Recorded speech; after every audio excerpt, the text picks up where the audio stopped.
দুনিয়াতে আছো তুমি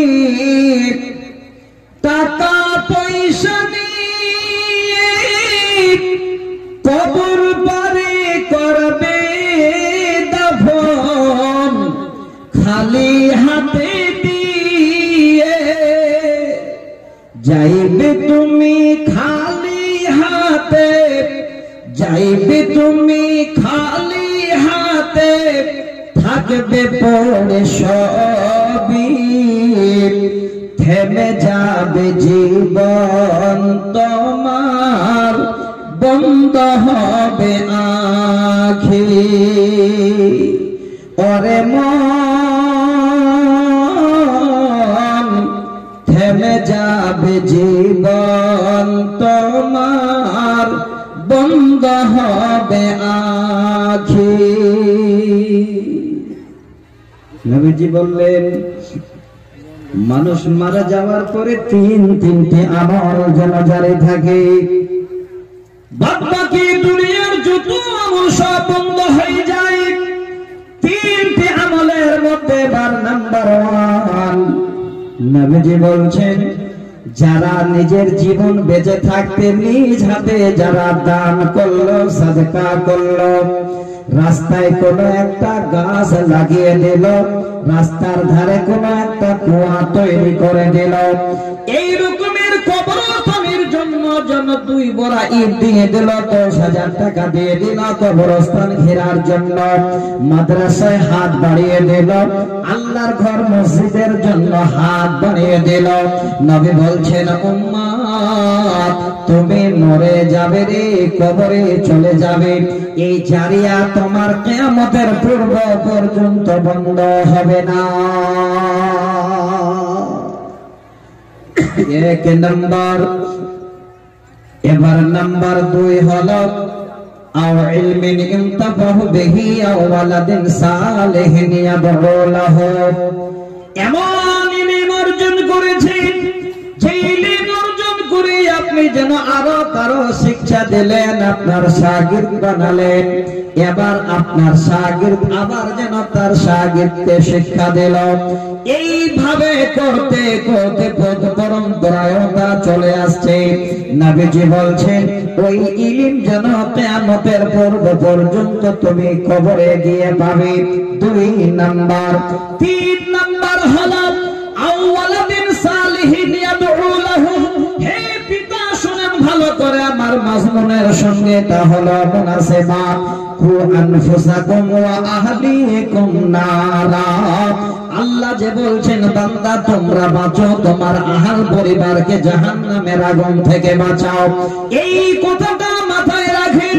আওয়ালাদিন সালিহিন ইয়াদউ লাহু, যদি কোন আল্লাহর বান্দা পরিপূর্ণ দায়িত্ব নিয়ে একটা নেক সন্তান, একটা সালেহ সন্তান যদি দুনিয়াতে রেখে যেতে পারে, ছোট থেকে আল্লাহর তাওহীদ মানে শিক্ষা দিয়ে মাদ্রাসায় ভর্তি করে দিয়ে আলেম বানিয়ে যেতে পারে, একজন আল্লাহওয়ালা যেন বানিয়ে যেতে পারে।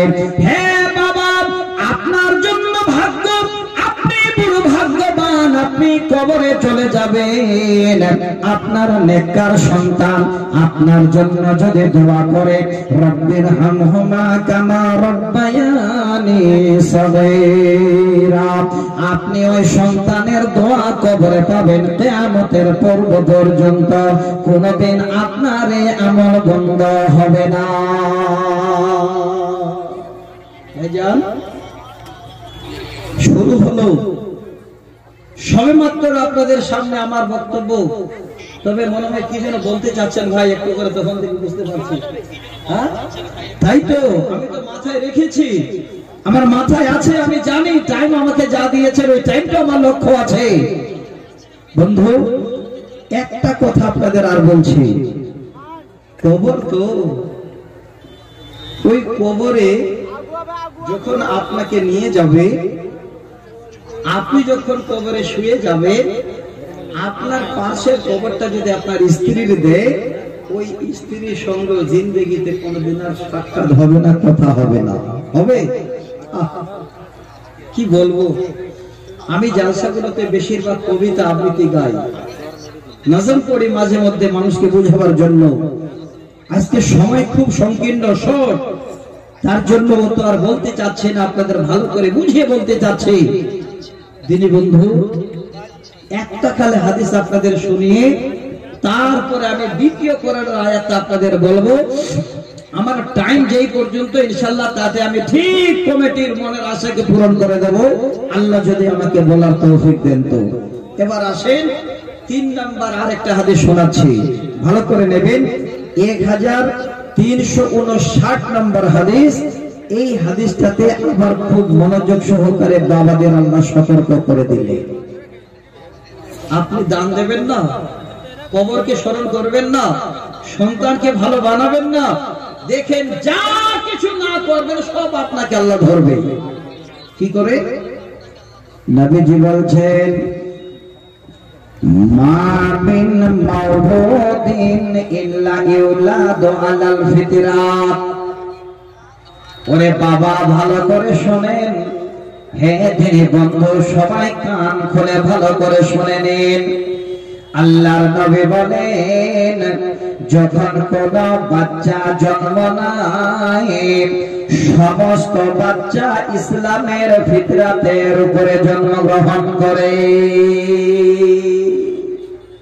হে বাবা, আপনি যদি বেনামাজি হন, আপনি যদি বেধর্মী হন, আপনি যদি অন্য ধর্মের হন, শোনেন কত বড় বৈজ্ঞানিক, কত বড় দার্শনিক নবী মুহাম্মদ রাসূলুল্লাহ সাল্লাল্লাহু আলাইহি ওয়াসাল্লাম তিনি এই তথ্য দিয়ে গেলেন, মা মিন মাউলুদিন ইল্লা ইউলাদু আলাল ফিতরাত। যত বাচ্চা দুনিয়াতে জন্মগ্রহণ করে, ইসলামের ফিতরাতের উপরে সমস্ত বাচ্চা জন্মগ্রহণ করে। এক মিনিট হাদিসটা শোনাচ্ছি।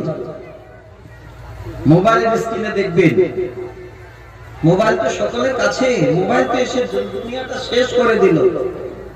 মোবাইল ছাড়া তো মানুষ আর চলতে পারে না, পারে?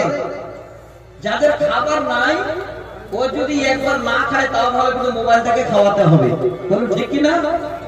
মোবাইল আসিল, কি দোলা লাগিল, পড়াশোনায় মন বসে না। মোবাইল আসিল, কি দোলা লাগিল, পড়াশোনায় মন বসে না।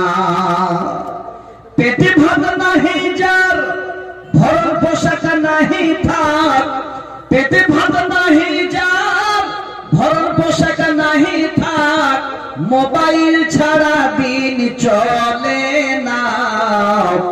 মোবাইল আসিল, কি দোলা লাগিল, পড়াশোনায় মন বসে না। শেষ। এই মোবাইলটাতে খালি 10 সেকেন্ড আপনারা একটা চোখ দেবেন, কোথায় দেখবেন অনেক বাচ্চা মার পেটে কেমন করে জন্ম নেয়, মোবাইলের স্ক্রিনে ভেসে ওঠে। দেখবেন বাচ্চাটা মার পেটে এমন সুন্দর করে হাত মুখ যখন আল্লাহ সমস্ত আকৃতি দিয়ে দেন, যেমন আমরা নামাজে দাঁড়াই, ওই বাচ্চাটা মার পেটে যেন বুকের উপরে এইভাবে করে হাত বেঁধে থাকে। হাঁটুগুলো যেমন আমরা সিজদায় গিয়ে বসে, মার পেটে হাঁটুগুলো যেন এইভাবে করে নিয়ে থাকে। আল্লাহর নবী কত বড় গবেষক, কত বড় বৈজ্ঞানিক, তিনি এই তথ্য দিয়ে গেলেন। হ্যাঁ পৃথিবীর উম্মত, যত বাচ্চা পৃথিবীর বুকে জন্মগ্রহণ করে, ইসলামের ফিতরাতের উপরে জন্মগ্রহণ করে, কিন্তু মা বাবা যদি তারা আলাদা আলাদা ধর্মের হয়, যেমন মা বাবা হবে তেমন সন্তান হয়ে যাবে। নবীজি বলেন, আবাওয়াহু ইউহাব্বিদানিহি, বাবা মা যদি ইহুদি ধর্মের যদি কোন হয়, মা বাবা যদি ইহুদি ধর্মের চাল চলনের হয়, সন্তানটাও যেন ইহুদি ধর্মের চাল চলনের হয়ে যাবে। ওয়ায়ুনাসসিরানিহি,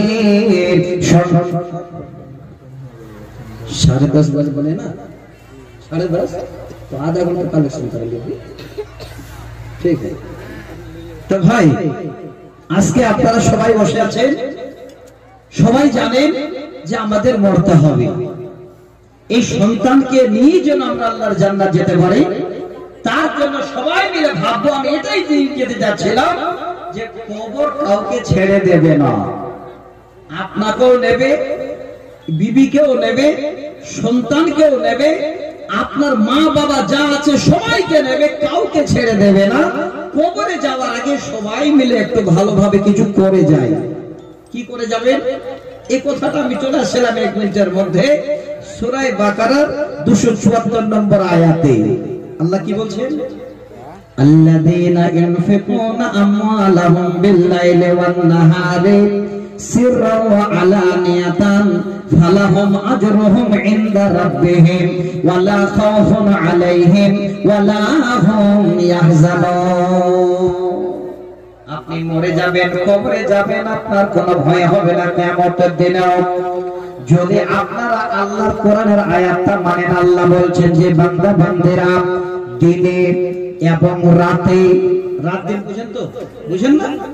আল্লাহর কোরআনে যেন শব্দটা বলছেন দিনে কিংবা রাতে, লুকিয়ে লুকিয়ে কিংবা প্রকাশ্যে যদি আল্লাহ রাস্তায় তারা খরচ করে, দান করে, কবরস্থানের জন্য যেন হাজার হাজার টাকা ব্যয় করে, আল্লাহ বলেন বান্দা ফালাহুম আজরুহুম ইনদা রাব্বিহিম, আমার কাছে তোমাদের জন্য অনেক অনেক উপহার সেদিন পাবে, আমি তোমাদের দেব।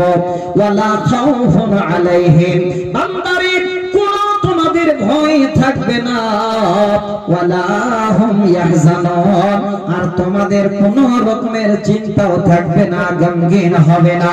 তাহলে ভালো করে বুঝেন, আমরা যদি এতগুলো কোরআন হাদিস শোনার পরে যে জায়গাতে আমাদের যেতে হবে কবরস্থান, সর্বপ্রথমে আমাদের প্রথম মঞ্জিল, সেই কবরস্থানের জন্য কোন আল্লাহর বান্দা বান্দি আল্লাহর কোরআন শুনে যদি 1000, 2000, 10,000, 20,000 করে দিয়ে কবরস্থানটাকে, আমাদের জায়গাটাকে আমরা সুন্দর করে ঘিরে নিই, কবরস্থানের উন্নতি হয়, কবরস্থানের জায়গা যদি বাড়ানো হয়, আপনার হলো সাদকায়ে জারিয়া।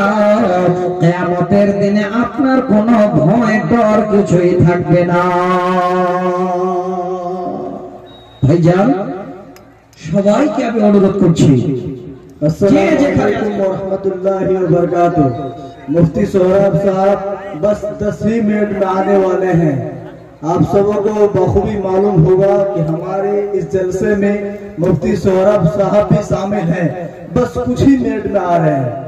तो भाई আমার, আমি আপনাদের কাছে মুসাফির, আর মুসাফিরের দোয়া আল্লাহর কাছে কবুল হয়। 3 প্রকারের ব্যক্তি দোয়া আল্লাহর কাছে কবুল হয়, তার মধ্যে একটা হলো মুসাফির। তো আপনারা নিজেরাই কিয়ামতের দিনে আপনাদের ডর থাকবে না সেই চিন্তা ভাবনা নিয়ে, আপনার কোনো যেন সেদিন ভয় হবে না সেই চিন্তা ভাবনা নিয়ে, সময়টা আল্লাহ দিয়ে দিয়েছেন রাত। আল্লাহ বলছেন রাতে যদি, দিনে যদি, লুকিয়ে প্রকাশ্যে যদি আমার রাস্তায় খরচ করো, কিয়ামতের দিনে তোমরা হাসবে।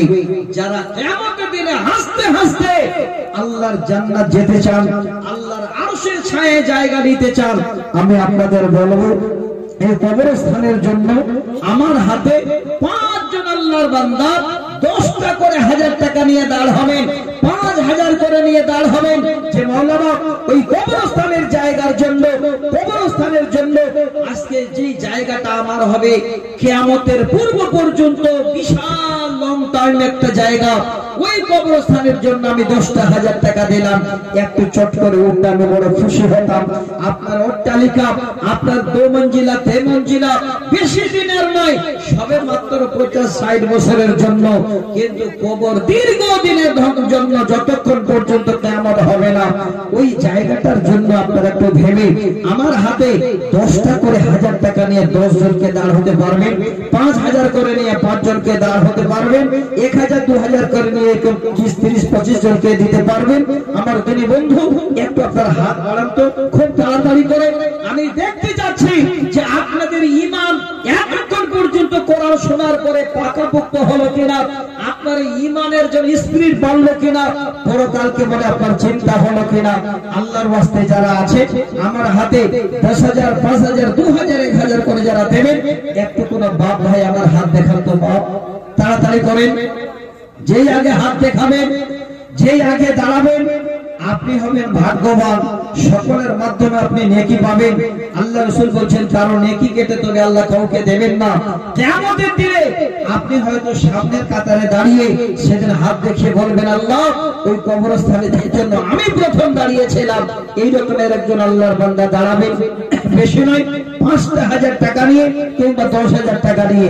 দেখি কোন দিনী বন্ধু, কোন ভাই, এই গ্রামের মানুষ